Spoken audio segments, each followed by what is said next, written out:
Adani energy. और कल शाम को दरअसल ये खबर आई थी, अदानी एनर्जी की बेसिकली बोर्ड बैठक जो है वो इस फ्राइडे को है।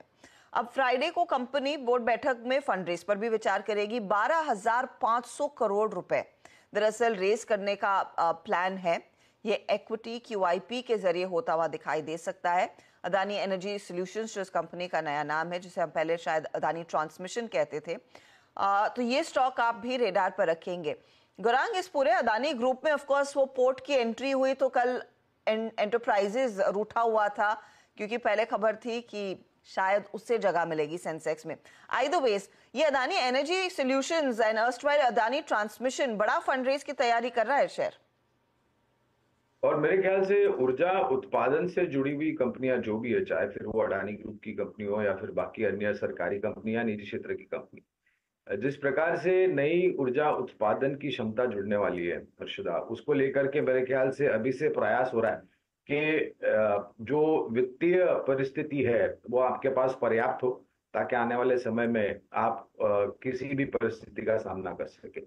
और एक बात वास्तविकता ये भी है, जो मैंने पढ़ा है रिपोर्ट्स में, कि कम से कम 300 से लेकर के 500 गीगावाट्स की नई उत्पादन क्षमता जो कि green energy, wind and solar से जुड़ी होगी, 70% वो होगी और बाकी हाइड्रो और अन्य होगी।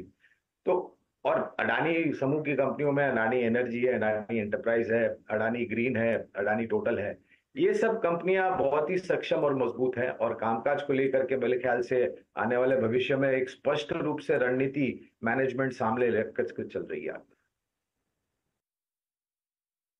बिल्कुल, इसमें एक चीज़ है Harshada, I think Adani energy solutions और अदानी ग्रीन, ये दो स्टॉक्स थे जिनकी सबसे ज़्यादा पिटाई हुई थी। और क्योंकि ये दोनों सबसे महंगे स्टॉक्स भी थे। आई थिंक इनमें से एक का P 100 का है, एक का P 300 का है। अदानी ग्रुप स्टॉक्स में भी एक स्टॉक जो सबसे कम पिटा था वो था अदानी पोर्ट्स, और सबसे पहले उसी ने ऑल टाइम हाई भी लगाया, ठीक है ना।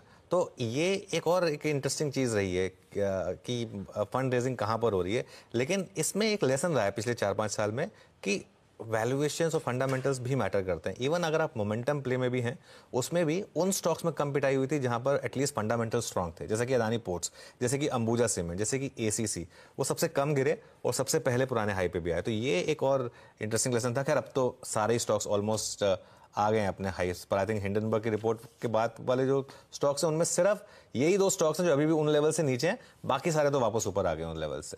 जी हाँ, काफी स्ट्रॉन्ग पुल बैक देखने को मिला है वहां पर। ऑफ कोर्स GQG का कॉन्फिडेंस भी काम आया है। अच्छा, अदानी एंटरप्राइजेस की आज बोर्ड बैठक है बाय द वे, जो अपडेट आ रहा है कि यहाँ पर फंड रेज ये भी करेंगे। तो पूरा अदानी समूह आप वैसे ध्यान रखिएगा रेडार पर रहेगा। इस पर आप एक टेक्निकल पर्सपेक्टिव दीजिए Ashish Bahety ji. Adani enterprises, Adani energy, charts पर किन लेवल्स पर अब नजरें रखनी चाहिए?